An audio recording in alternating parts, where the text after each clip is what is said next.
trying to get closer to everybody. We took it all away. You're good. Always trying to change Can't you things. make that go lower? The chair. That chair, if I do that, I'll probably fall on the floor. I'll just stay I'm here. a short-legged person too. Yeah, it is. Okay. Well, I don't know how we can follow that. That was beautiful, all the music, both young and not so young. You can say old, it's okay. No, what a joy to have that, and you stole one of my lines that I'm using. To God be the glory for the great things He has done. Amen. But we're honored to be here and speak with you all. I'm not a public speaker by any means, and but I did find after the things that have occurred in my life that as I talked with my friends and things, it was such a joy to share the things that had gone on in my life and how God had played such a part in it. And I thought, so, and the interesting thing was, the week before, Melissa contacted me. I've been talking with my pastor because I said, you know, I have got to find something meaningful to do with this time that I have now. And God has been so gracious to give me. And I said, I just can't see what the purpose is. And so the next week I hear from Melissa, Melissa, and I went, really, God? But I'm happy to be here with you. I've enjoyed so many of your luncheons in the past. I don't remember which years, or maybe I could have gotten a prize. I have an extra. Anyway, it's been quite a few, and it's such a lovely thing you all do, and I know it's enjoyable to everybody. What I talk about is basically, and I wondered how the scripture that had been chosen for the theme, I kept thinking, how am I gonna connect this with this? Because I talk about it, the journey I had, trusting God and experiencing His faithfulness to us, which He's always faithful and keeps His promises, and we can certainly count on Him when we need it. And then I began thinking as I was gathering my thoughts, and I thought, you know what? God planted that seed with Leslie, and He grew it, He made it grow and produce a really rich harvest in a successful transplant for both of us. And so I thought, well, you know what? This is fine, it just fits. So that's my message to get through to you guys today. It's like talking to the choir, I know. That, you know, we need to remember to be aware of how much God does in our lives, and sometimes we fail to see where He has stepped in, and it's every day, small or big, He's doing something that we need in our life, and we just need to remember to be aware of it, because it's a very special gift.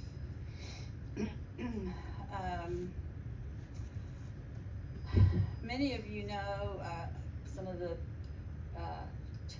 life-changing events that happened in my life. I had a couple of them that were really quite important to me, and I could feel that God's grace was with me all the time through both of them. The first one I had was, as I found out later, was quite a brush with death from a sinus infection.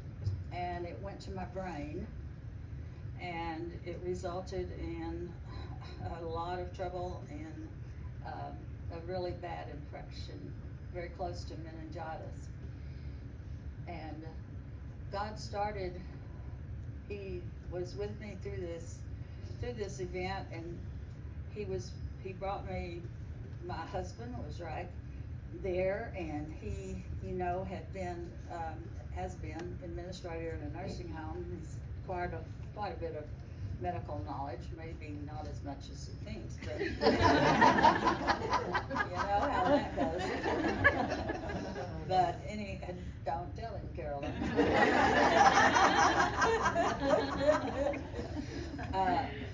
But he recognized immediately when I walked in the room and he couldn't understand what I was saying, that there was something seriously wrong.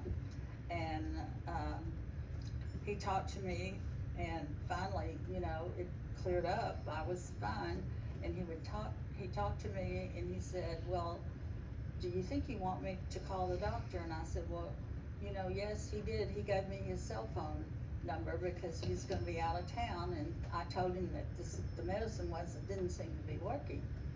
And so he called him, and this doctor, this was the second blessing, he answered. And he was smart enough to recognize, he asked Jim 3 questions and told him, you need to get her to the nearest emergency room ASAP, which he did. And at that time, we were fortunate in Cameron to still have the emergency room. So we went up there. I think I walked in, filled out the paperwork a little bit, and then I was totally gone for 5 days, 6 days. I don't think it's all right. You can correct me, Karen. I do well. You know what more happened. But so they determined that I had an abscess on the top of my brain, and they needed to get me to Temple right away, which they did. And in the ER, God sent me a neurosurgeon, visiting neurosurgeon, been there all week. I told my husband, oh, I'm so excited. I haven't had anything to do all week. And fortunately, he was very skillful. He told him, when they determined what the problem was and they were gonna have to do surgery, he told him, I will try to do absolutely no harm. I'll do as little as I can, I'm really gonna be careful. And he did it. He did a flawless surgery, and it resulted in absolutely no damage anywhere. Some people might question that. But I don't, and I did have to do a lot of rehab and a lot of, because I was just in the hospital a long time, and it was interesting.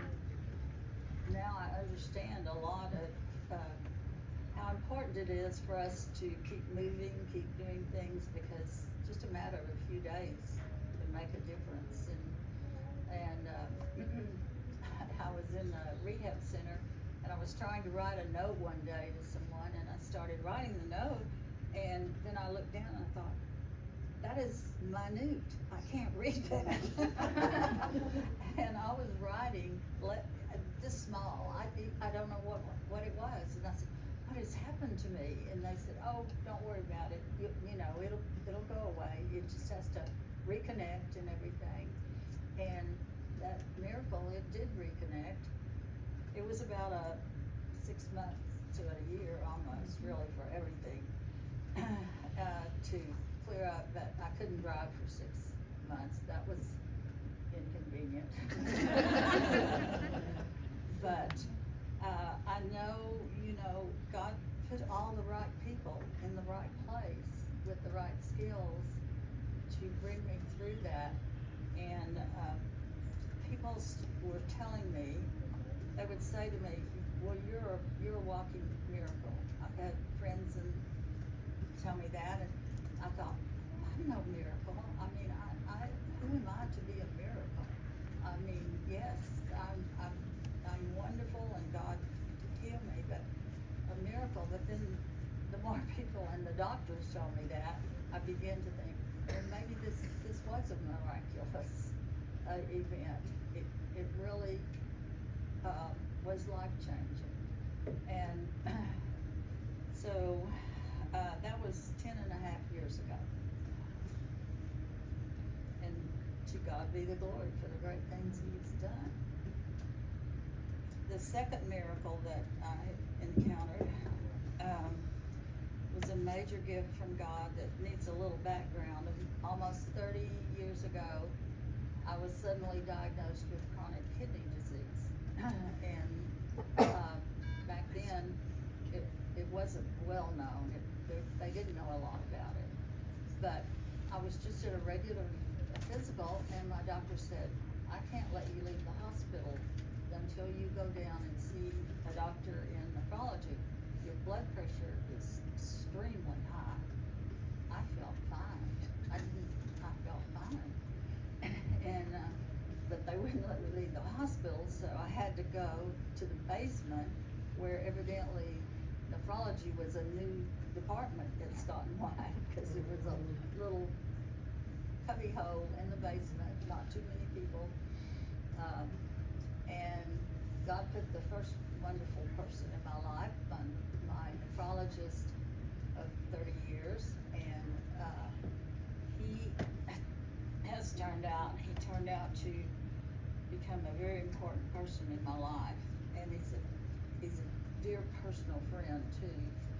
But he kept me from progressing for 26 years. All they knew to do was to do diet changing and lifestyle, maybe. I can't remember what the others were. Anyway, there was not a lot to be done then. My sister had been diagnosed the year before I was, and she had a transplant 16 years ago. She's younger than I am. But she has done super well. She had a living donor transplant, a friend of hers, and she still enjoys, all the blessings of that gift and the time with her family and a normal life. So I knew a little bit about what you could encounter, but Dr. Narayan did so well for me. It was quite a while before I had to face that. Finally, 4 years ago, I began to think, okay, either age is getting me or the kidneys failing, one or the other. I blamed a lot of it on age, but I realized it wasn't. We talked about it. I told my doctor, he had said he was not gonna tell me when I needed to do something, that I would know. And so, we talked. He didn't ever pressure me about the decision or anything. And, he agreed with me that probably it was time for dialysis to start. And so, that would be the next thing that would change my life a little bit. But again, God blessed me with this wonderful staff in the dialysis unit. He blessed me in that it didn't bother me. It didn't, it was just inconvenient because you spent 3 hours, 3 times a week sitting in a chair. And other than that, it was life-changing, because within the first week, I felt like I had felt 20 years before. I could not believe that could make the difference that it did. So we went on with that. At the same time, we went and to start making the evaluation applications for a transplant, which is a mountain of paperwork, a mountain of testing. Some of you may know of people who've been through this, and it is months of doing this. They told us to apply to 3 hospitals, that was your best chance to get on the list. So we were being evaluated in Houston, at Methodist, in Stone White and Temple, and St. David's in Austin. And they all have different things and all this, so you have a lot of testing going on and a lot of traveling. You're either in dialysis or you're traveling to be evaluated. And so, and this was around the time of COVID too. So, well, COVID started, 2019? This was the time we were starting to do the evaluations. And part of the evaluations, there's a lot amount of education about what they know now, which is a tremendous amount, what they can do and the options you have and everything. And one of it was about living donors and living donations, and how I was, familiar with it from my sister, so I knew that it was the best choice because you can, the donors, both donors are evaluated very carefully, so you know that you have the best possible match, and you can schedule it. It doesn't just happen some night at midnight. You have to do that, and it has a much faster recovery. So they tell us, everybody told us about that and emphasized it and, really promoted it. And I said, no, I can't do that. I can't do that. My family was not a donor because this was a hereditary disease. We know my mother had it now. And so I said, there's no way I can do that. I can't ask somebody for that gift. And my doctor said, well, you just said there are so many people out there that want to do this. And you just need to let it be known that you need this. And I struggled some more with it. Finally, I just said, God, I cannot do this. I'm giving it to you, whatever it will be. I can do dialysis all my life, the rest of my life. I can do that. That's what it has to be. And I had the most peace after that, and I just felt no anxiety about anything that was going on. We were just taking one day at a time and going, and continued to try to move forward. In February, just before COVID appeared to us,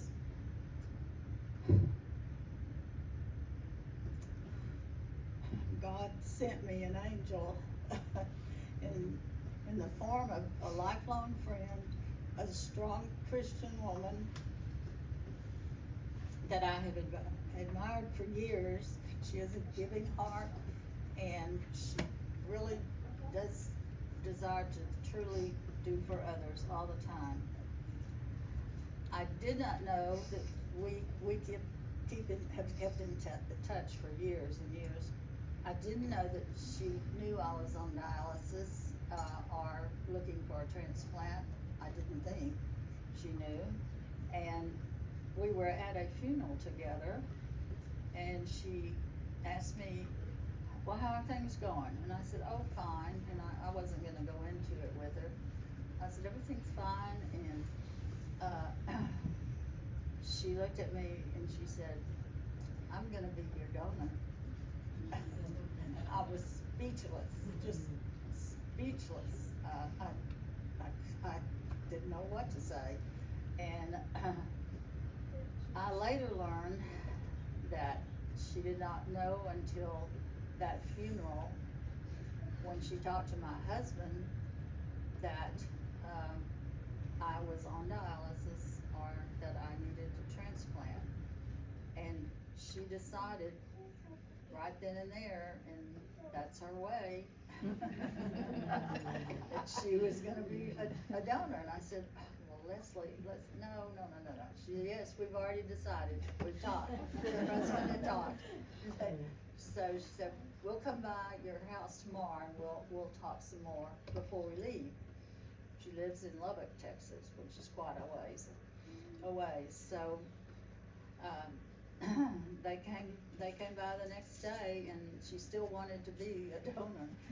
And we talked some more, and we gave her the information that they gave us when they were educating us about it, and how to contact the hospital and everything, and what they needed to do, and all the testing that she would have to do.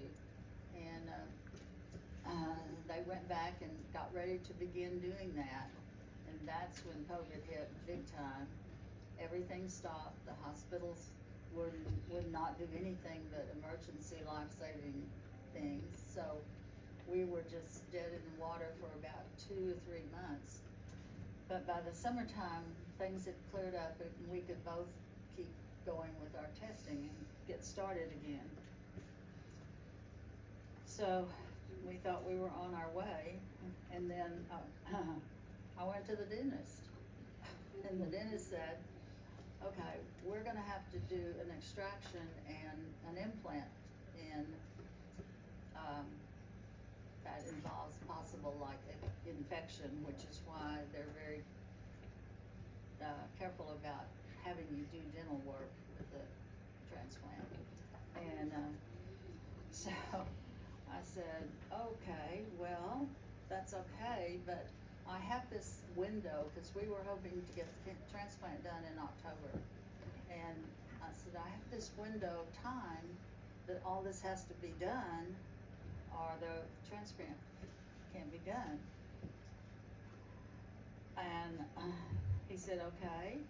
I said, if you make all the arrangements, because the dentist has to come from out of town that does that extraction, and then that does the implant.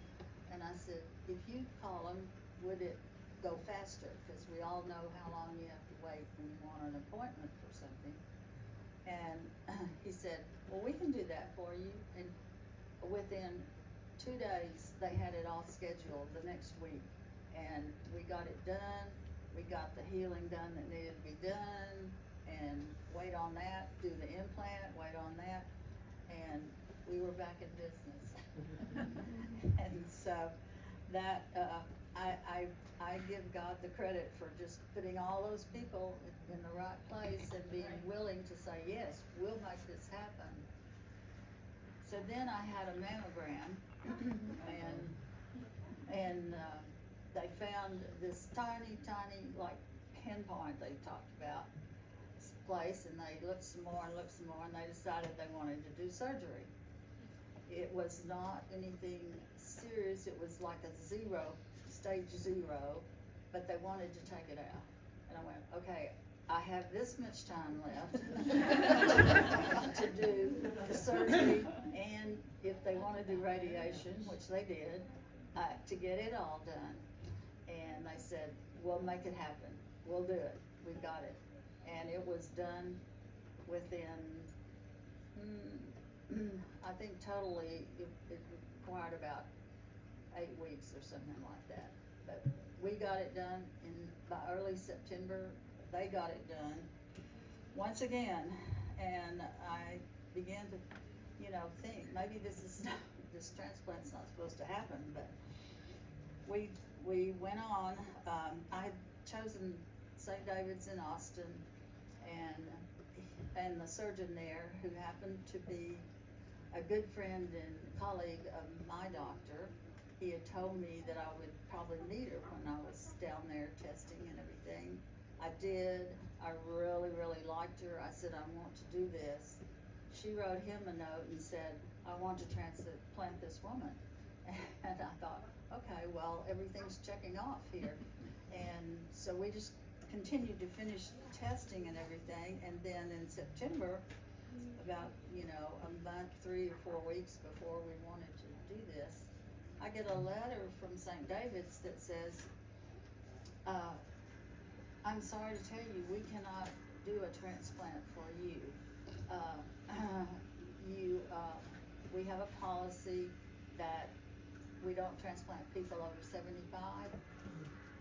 Well, I had been 78 the first time I filled out the paper they had, so I'm going, really? You just read that part. Well, I was, of course, shocked and disappointed, and I told my doctor what had happened, what I'd gotten, and he said, no, that is not right. I will fix this. And I went, well, good luck. The committee met, and they said no, and I'm too old. And he said, I will fix this. He called the surgeon, his friend, told her what had happened. She didn't know because she doesn't sit on the committee that chooses. And he said, this woman is not a 76-year-old woman. She is a 67-year-old woman. I've known her so long, and he just kept on, and the surgeon said, I'll call the committee back together. I will call the committee in the hospital back together. She did, and they reversed their opinion and said, yes, we'll do the surgery. Because I had a living donor too. I wasn't taking someone else's kidney, you know, well. She had another one. And so that was just, I mean, that was just a blessing beyond all belief. I mean, God, he was staying with us. He was staying with us the whole time. And so we managed to get busy, get everything done, and I did suggest to the people at St. David's that they revisit their policy because I thought they should consider the age, but they needed to consider the whole person. And there was nothing else in any of my health history or anything that would have prevented them doing it, just the age factor. And it's really wrong. We all know that we're all different. And thankfully, God found the right person to fix it for me, but that doesn't always happen. But, what else? I think that's all the obstacles we hit right away. Then we were ready to go and have a very flawless, very successful transplant. I continued to marvel at how God walked with me on this journey, clearing all these obstacles and putting all the right and wonderful people in my path. About 59 years ago, he put a guy in my path that has been a rock for me for every step of the way. And he sacrificed time, a lot of time. He had thought to retire the year or two before. He was getting ready to, I guess, for a new part of his life. But he often said, it was really a good idea to retire when I did, because he was my chauffeur and my just everything, and my family supported me wholeheartedly with every time they could. I did learn later that if my granddaughter Hannah had not been the youth director at our church, that at that time she was an interim youth director, that this might have never happened, because she was talking with the daughter of the man's funeral that we were attending, and they were arranging for the youth to be there because he had been so supportive of the youth and everything, and they were making those arrangements, and Elizabeth, who was the daughter making the arrangements, said, now you tell your grandparents to be sure and be there, because they had been our neighbors across the street. She said, we want them there at the lunch at the day of the funeral. And she said, well, I don't think they can be there because Nana has dialysis that afternoon, and they're probably not gonna make it. And she said, you tell them they have to be there.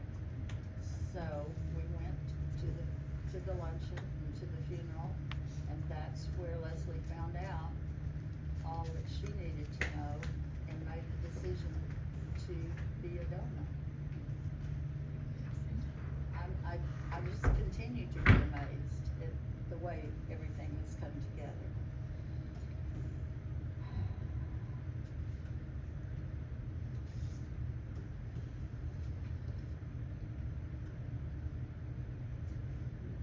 You read in the program a little bit about Leslie. She volunteers a lot with the children with cancer. I've known that for years, and I know she even goes to MD Anderson sometimes with the families to help them maneuver the processes that they have to go through everywhere. She volunteers at their Hope Cottage, which entertains and does crafts and just provides fun and fellowship for people coming back to have chemotherapy while they're fighting cancer. And she does several of the cancer fundraisers. She works with her college sorority women at Texas Tech, children's activities in her church. That's where you're gonna find her in Lubbock, and she doesn't let any grass grow under her feet. She has a new project every time you talk to her. But there's nobody that I love like I love Leslie.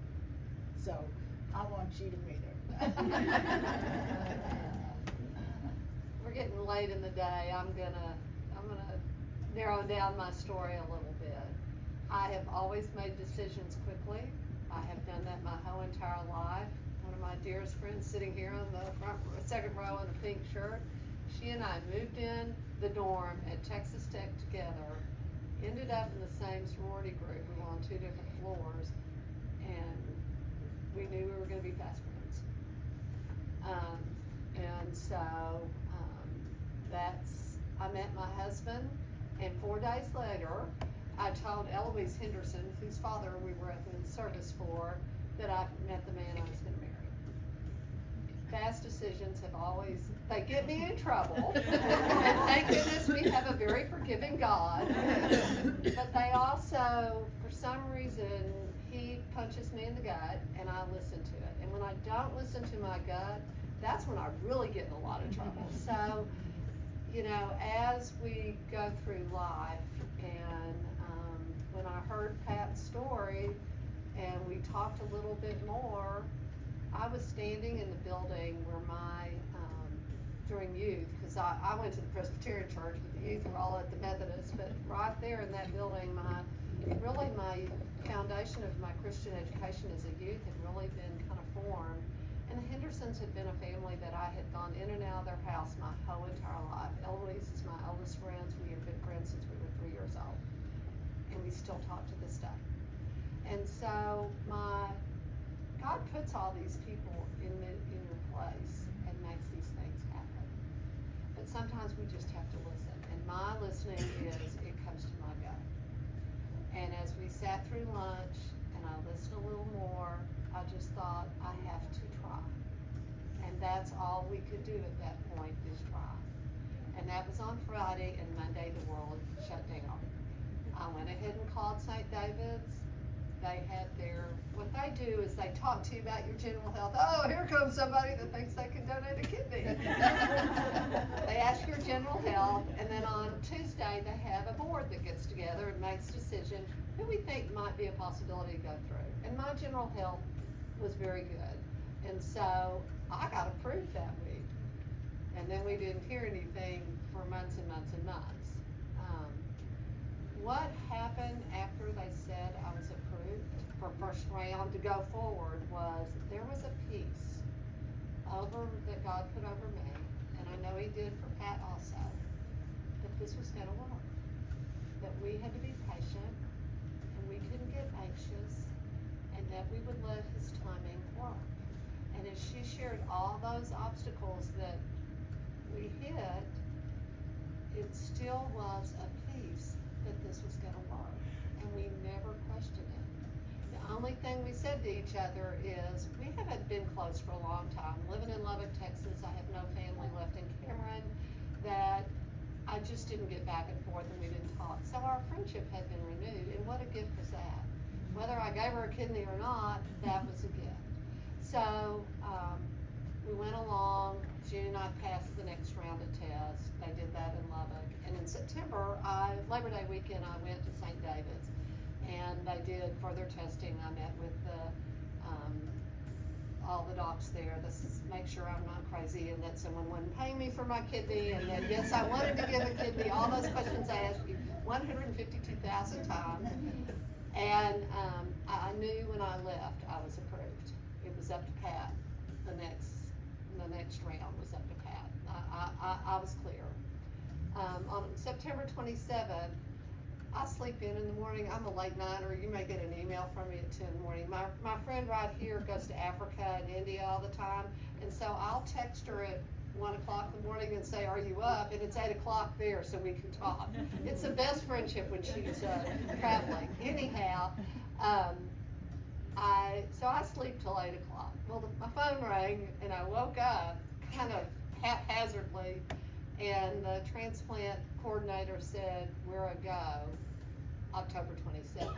And the first thing I went was, whoa. It's kind of like when they finally say push when you're having that first baby.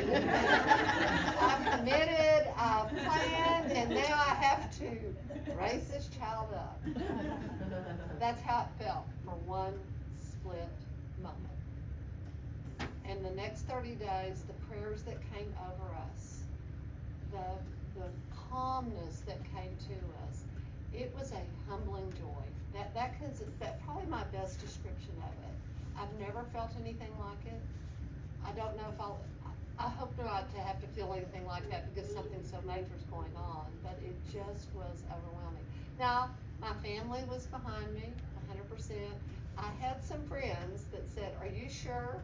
What if your son Kurt needs a kidney?" And I said, "Well, Mike has two." That's my husband. I was really quick to give his away. But, it was just the right thing to do. So we went to transplant. It all went well. In 2 weeks, I was back walking 2 miles at a pretty good clip after that.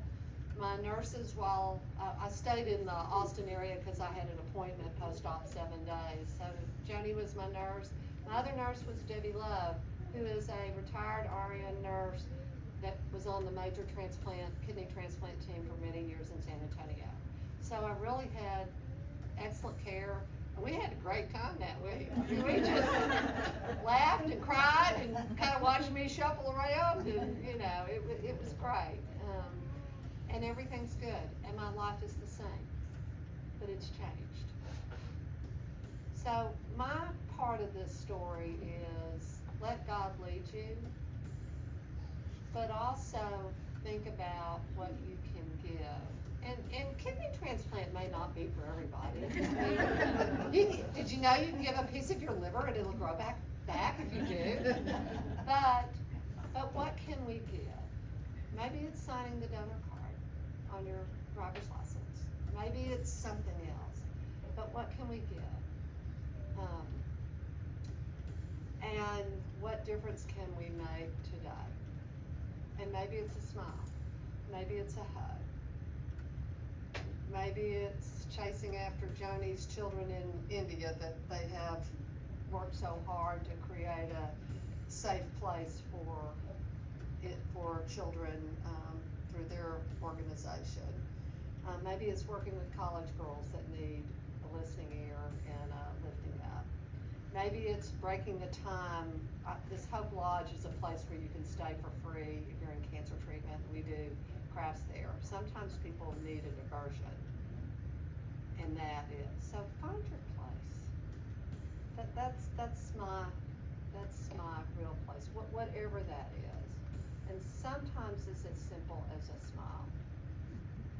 I had a woman once, when I was working and traveling, I traveled a lot. I was gone 4 to 6 months out of the year for most of my professional career. And one day I was on the backside of the show season. I had been gone 9 of the last 12 weeks. I was tired and probably a little grumpy that morning. And so I was dragging my sample bag, I was in San Francisco, dragging my sample bag, walking to the show.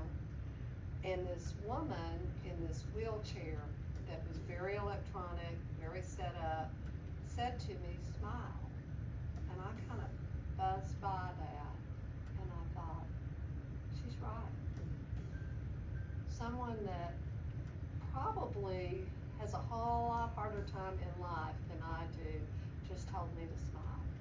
I have not forgotten that gift. It's one of the most important things that I've learned in life.